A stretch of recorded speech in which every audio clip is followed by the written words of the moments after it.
আজকে দেখো তোমাদের সামনে কিনে হাজির হলাম। প্রথমে লবণ দিলাম, সার্ফ আর বালি, তারপরে ভিনিগার, অল্প ভিনিগার নিয়ে তারপরে এর মধ্যে আরেকটা জিনিস মেশাবো, বেকিং সোডা।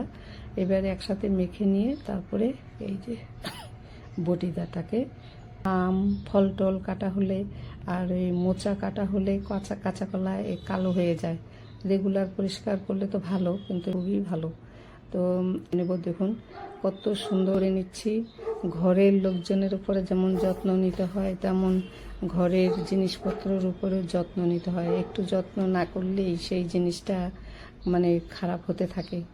এবার আমি এটাকে একটু তেঁতুল দিয়ে মাখিয়ে নিলাম। তেঁতুল দিয়ে হয়ে গেল, একবারে লোহাটা রূপোর মতো হয়ে গেল। এই জন্যই সবার যত্ন নিতে হয় সংসারে। আর সবাই বলে যে কি কাজ কি কাজ, সংসারে কত খুঁটিনাটি, কত কাজ, কাজের শেষ নেই। দেখুন যেটা যেদিকে হাত দিয়ে তা পরিষ্কার।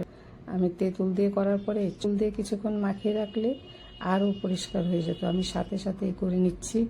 দেখুন কত সুন্দর চকচকে আর ভালো পরিষ্কার জিনিস দিয়ে ব্যবহার করতেও কিন্তু সবার ভালো লাগে।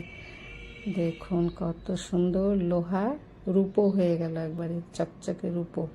মাখিয়ে কিছুক্ষণ রেখে দিলে ওই ছিটে ফোটাও থাকতো না।